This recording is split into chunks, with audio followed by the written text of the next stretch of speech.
इस फिल्म की शुरुआत होती है रशिया की एक प्रिजन वैन को दिखाने से, जिसमें बैठे कुछ कैदियों को जेल ले जाया जा रहा था। पर रास्ते में फ्यूल डलवाने के लिए इस वैन को रोक दिया जाता है, जिसके साथ सभी कैदियों को भी हल्का होने की इजाजत दी जाती है। पर जाते समय जब गार्ड सभी कैदियों की गिनती करता है तो एक कैदी कम होता है। गार्ड फौरन उसे ढूंढते हुए जब वॉशरूम के पीछे देखता है तो वहां हमें मूवी का मेन कैरेक्टर क्रेवन दिखाया जाता है, जिसके बाद उन सभी को वैन में बैठाकर जेल लाया जाता है। जेल में आने के अगले दिन जब क्रेवन एक्सरसाइज कर रहा होता है तो उसे जेल के कुछ बदमाश कैदी छेड़ने लगते हैं, लेकिन क्रेवन उन्हें ही सबक सिखा देता है और इस मारपीट के बाद जेल के गार्ड क्रेवन को जेल के वार्डन के आगे पेश करते हैं, जहां पर क्रेवन अपने पैरों तले एक शिकार किए हुए शेर की खाल देखता है। तो वह वार्डन से कहता है कि जानवरों का शिकार करना गलत है, लेकिन यह सुनकर वार्डन को गुस्सा आ जाता है। पर इससे पहले वार्डन कुछ कर पाता, क्रेवन उस पर हमला कर देता है और उसी शेर के दांत से वार्डन को घायल कर उसकी जान ले लेता है, जिसके बाद क्रेवन पुलिस की गोलियों से बचते बचाते वहां से भागने लगता है। और क्रेवन की इतनी जल्दीबाजी देखकर हमें पता चलता है कि वह कोई आम इंसान नहीं है, जिसके बाद वह जेल की दीवार पार करके दूसरी तरफ आ जाता है, जहां से उसका दोस्त उसे जहाज में बिठाकर वहां से दूर ले जाता है। अब यहाँ पर यह खुलासा होता है कि क्रेवन असली कैदी नहीं था, बल्कि वह यहाँ एक कैदी को मारकर जेल में आया था और वार्डन को मारकर भाग निकला। जिसके बाद कहानी पास्ट में चली जाती है, जहां हम 12 साल पीछे एक स्कूल में क्रेवन और उसके भाई डिमिट्री को देखते हैं और आज उनके फादर निकोलाई उन्हें स्कूल से लेने आते हैं। पर रास्ते में निकोलाई उन्हें बताता है कि तुम्हारी माँ की अपनी बीमारी से लड़ते लड़ते डेथ हो गई है। पर क्रेवन इस सब का जिम्मेदार अपने फादर को ही मानता है, क्योंकि अगर निकोलाई ने बिजनेस से ज्यादा अपनी फैमिली का ख्याल रखा होता तो शायद उनकी माँ बच जाती। लेकिन निकोलाई तो बस इसे भगवान की मर्जी बताता है और इस बात को यहीं खत्म कर देता है। पर वह उनसे कहता है कि आज मैं तुमको शिकार पर ले जाऊंगा। खैर, दूसरी तरफ हमें एक लड़की दिखाई जाती है जिसका नाम कलिप्सो है, जिसका सपना है कि वह अपनी नानी की तरह एक अच्छी टैरोट कार्ड रीडर बने। इसीलिए उसकी नानी उसे अपने कुछ खास कार्ड्स देती है और साथ ही एक छोटी सी बॉटल देती है, जिसके अंदर एक ऐसी दवा है जो गहरे से गहरे जख्मों को कुछ ही पलों में भर सकती थी। और ये नुस्खा पीढ़ी दर पीढ़ी चलते हुए अब कलिप्सो के पास आ गया था। उधर हम निकोलाई को देखते हैं, जिसे आज शेर न मिलने पर वह एक हिरन को मार देता है, क्योंकि निकोलाई एक शिकारी है और शिकार करना ही उसका बिजनेस है। आज रात ये लोग यहीं टेंट लगाकर रहते हैं कि शायद अगले रोज इन्हें कोई अच्छा शिकार मिल जाए। अब सूरज निकलते ही वो शिकार पर निकल जाते हैं, पर तभी अलेक्सेई नाम का एक शिकारी उनसे मिलने आता है और निकोलाई से पार्टनरशिप पर काम करने की बात करता है, लेकिन निकोलाई उसे मना कर देता है और उसे यहाँ से भाग जाने को कहता है। पर इस बातचीत के दौरान डिमिट्री और क्रेवन जंगल में काफी दूर आ जाते हैं, पर अचानक से इनके सामने एक शेर आ जाता है। क्रेवन जैसे ही अपने भाई को बचाते हुए शेर पर गन तानता है तो शेर क्रेवन पर हमला कर देता है, पर तभी निकोलाई भी वहां आ पहुंचता है और शेर पर 3 से 4 बार गोली चलाता है ताकि वह शेर क्रेवन को छोड़ दे। पर शेर क्रेवन को अपने साथ ही ले जाता है।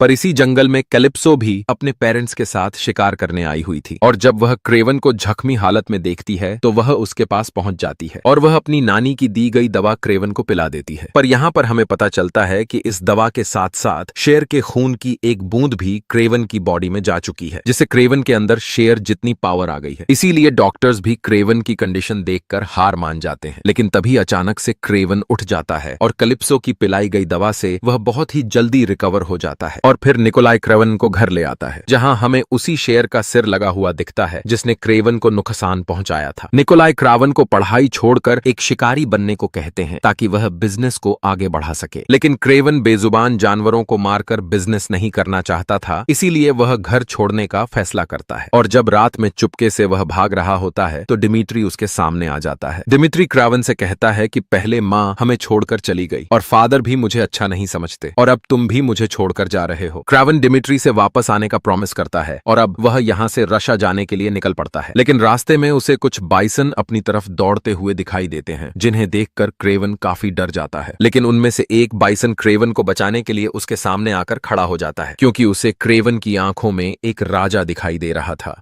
अब क्रेवन बाइसन से बचकर सीधा उस घर तक पहुंचता है जहां वह बचपन में अपनी माँ और भाई के साथ छुट्टियां मनाने आया करता था। रात को जब क्रेवन को भूख लगती है तो वह शिकार करने की कोशिश करता है और यहीं हमें क्रेवन की असली ताकत का पता चलता है, क्योंकि क्रेवन एक नॉर्मल इंसान से काफी ज्यादा ताकतवर और चालाक हो गया था। लेकिन तभी क्रेवन को दूर से गोली चलने की आवाज सुनाई देती है और जब वह एक पेड़ पर चढ़कर देखता है तो उसे 2 हंटर्स नजर आते हैं जो बाइसन का शिकार कर रहे थे। यह देखकर क्रेवन भागकर उन शिकारियों के पास जाता है और उनसे कहता है कि तुम इन बाइसन का शिकार मत करो और उन्हें वहां से भाग जाने को कहता है। लेकिन यह सुनकर शिकारी हंसने लगते हैं, पर क्रेवन कुछ ही पलों में उनको जान से मार देता है। कहानी अब वापस आती है प्रेजेंट में, जहां क्रेवन जेल से भागकर अपने जंगल वाले पुराने घर में लौट आता है। वहां सब कुछ वैसा ही होता है, लेकिन अब क्रेवन के इरादे बिल्कुल बदल चुके होते हैं। थोड़ी देर बाद उसे कुछ शिकारियों की आवाज सुनाई देती है। ये लोग जंगल में जानवरों का शिकार कर रहे होते हैं। क्रेवन फौरन वहां पहुंचता है और देखता है कि वो लोग एक जानवर के सींग काट रहे हैं। ये देखकर उसका खून खौल उठता है। जब वो उन्हें रोकता है तो वो लोग गाड़ी लेकर भाग जाते हैं, लेकिन क्रेवन जल्दी से गाड़ी पर चढ़ जाता है। फिर वह एक एक करके सबको मार देता है, किसी को भी जिंदा नहीं छोड़ता। उनमें से एक खास आदमी बच जाता है और अपने ऑफिस में चला जाता है, मगर वहां पहुंचकर उसे ये देखकर हैरानी होती है कि क्रेवन तो उससे पहले ही वहां मौजूद होता है। क्रेवन हंटर लिस्ट वाली किताब देखकर उसका नाम ढूंढता है, लेकिन पहले उसे वो नाम नहीं मिलता। इस पर वो कहता है, तेरा तो कोई नाम भी नहीं है इस किताब में। लेकिन कुछ ही देर बाद उसका नाम मिल जाता है और क्रेवन बिना देर किए उसे भी मार डालता है। अब क्रेवन ने फैसला कर लिया होता है, इस हंटर बुक में जितने भी नाम हैं वो सब उसके निशाने पर हैं। उसका मिशन होता है कि सबको खत्म करके जंगल को आजाद करना है। दूसरी तरफ कलिप्सो अपनी मां के अंतिम संस्कार में होती है। वो काफी उदास नजर आती है। जब वो वहां से जाने लगती है तो क्रेवन उसके सामने आता है। उसके हाथ में टैरोट कार्ड्स और वही शीशे की बोतल होती है। क्रेवन कहता है, मैं वही हूं जिसे तुमने जिंदगी दी थी। कलिप्सो पहले थोड़ा हैरान होती है, लेकिन उसे सब कुछ याद आ जाता है। अब कलिप्सो के पास भी हंटर्स की लिस्ट होती है। दोनों का मिशन एक जैसा होता है, इसलिए वो क्रेवन का साथ देने का फैसला करती है। अब वो दोनों मिलकर एक टीम बन जाते हैं और शिकारियों को खत्म करने की प्लानिंग करते हैं। उधर हम अलेक्से को देखते हैं। उसका एक आदमी आकर बताता है कि क्रेवन नाम का कोई आदमी उनके शिकारियों को मार रहा है। अलेक्से को यह सुनकर गुस्सा नहीं आता, बल्कि वो ठंडे लहजे में कहता है कि अब वक्त आ गया है कुछ कर दिखाने का। फिर वो दूसरी गैंग के लोगों के पास जाता है। उनसे कहता है, तुम्हारा लीडर क्रेवन के हाथों मर गया, अब मैं तुम्हारा नया बॉस बनने जा रहा हूँ। कुछ लोग मान जाते हैं, लेकिन कुछ इनकार करते हैं। तब अलेक्से अपना असली रूप दिखाता है। वो अपने जिस्म से वो बायोमैकेनिकल ट्यूब्स निकाल देता है, जिनकी वजह से वो इंसानी सूरत में था। ट्यूब्स निकालते ही वो एक डरावना राइनो बन जाता है। ये देखकर बाकी सब लोग उसे अपना बॉस मान लेते हैं। इसी दौरान डिमिट्री का बर्थडे होता है। उसके लिए एक पार्टी रखी गई होती है। पार्टी के दौरान अचानक कुछ गुंडे वहां हमला कर देते हैं। डिमिट्री डर के मारे टेबल के नीचे छुप जाता है, जबकि उसका पिता निकोलाई बहादुरी से उनका सामना करता है। फिर वो डिमिट्री को उसकी बुजदिली पर डांटता है और कहता है, अगर अब भी नहीं बदला तो कब बदलोगे। दूसरी तरफ रूस की जेल में एक खौफनाक हंटर घुस आता है। वो एक ऑफिसर को हिप्नोटाइज करता है, उसकी आंखों में देखता है और बिना कुछ कहे उसे मार देता है। फिर वो वहां से निकलकर क्रेवन को ढूंढने चला जाता है, जैसे उसे किसी खास शिकार की तलाश हो। इधर क्रेवन अपने भाई डिमिट्री का बर्थडे मनाने उसके घर आता है। टेबल पर सब लोग हंसते बोलते हैं, लेकिन क्रेवन थोड़ा सीरियस नजर आता है। डिनर के दौरान उनका बाप निकोलाई आता है। वो क्रेवन से कहता है कि अब वक्त आ गया है कि वो फैमिली का इलीगल बिजनेस संभाले, लेकिन क्रेवन साफ मना कर देता है। उसे अपने तरीके से जीना पसंद है। अगली सुबह क्रेवन नोटिस करता है कि डिमिट्री घर में नहीं है। उसे शक होता है और वो तुरंत तलाश में निकल पड़ता है। सीसीटीवी फुटेज चेक करता है और देखता है कि कुछ गुंडे उसे उठाकर ले जा चुके हैं। क्रेवन उनका पीछा करता है, लेकिन वो लोग हेलीकॉप्टर में भाग जाते हैं, जिसके बाद क्रेवन मदद लेने के लिए कलिप्सो के पास जाता है। कलिप्सो तुरंत उसकी मदद के लिए तैयार हो जाती है। गुंडों में से एक टर्किश आदमी भी होता है, जिसे ढूंढने के लिए क्रेवन निकल पड़ता है। उसके बाद वो अपने वालिद निकोलाई के पास जाता है और उससे $20 मिलियन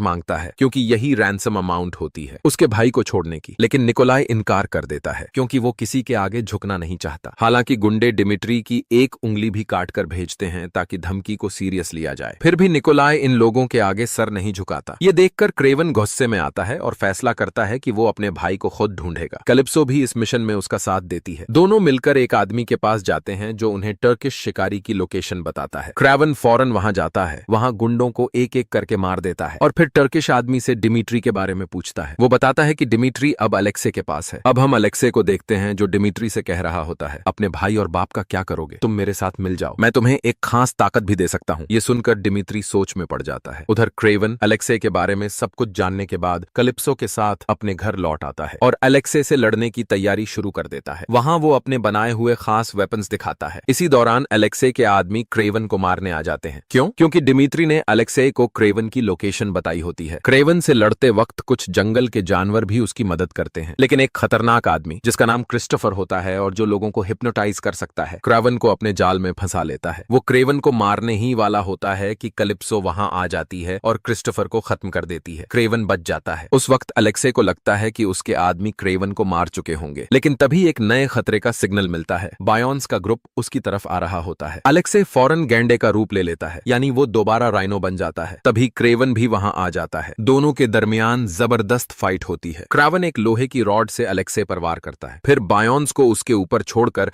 अलेक्से को हमेशा के लिए खत्म कर देता है। तभी डिमिट्री भी वहां आ जाता है। मूवी के एंड में क्रेवन अपने सबसे बड़े शिकारी से मिलता है, अपने बाप निकोलाई से। निकोलाई कहता है, मैं एक शिकारी था, हूं और रहूंगा। क्रेवन अपने बाप को अपने हाथों से नहीं मारना चाहता था, इसलिए वो एक भालू को बुलाकर उससे निकोलाई को मरवा देता है। सब कुछ ठीक हो जाता है। आखिरी सीन में डिमिट्री का अगला बर्थडे होता है। क्रेवन उससे मिलने जाता है, लेकिन वहां डिमिट्री कहता है, अब मैं फादर के बिजनेस को आगे ले जाऊंगा। ये सुनकर क्रेवन चौंक जाता है। तभी डिमिट्री क्रेवन के रूप में आकर उसे धमकी देता है कि उससे दूर रहे। डिमिट्री के पास अलेक्से की दी हुई ताकत होती है, वो सिर्फ आवाज ही नहीं, रूप भी बदल सकता है। अब वो भी एक नया शिकार शुरू करने का फैसला कर लेता है। मूवी के बिल्कुल एंड में क्रेवन को अपने बाप की दी हुई पुरानी जैकेट और एक लेटर मिलता है। लेटर में लिखा होता है, तू जानता है कि अगला शिकार कौन है, और अगला निशाना होता है डिमिट्री। इसी के साथ मूवी खत्म हो जाती है।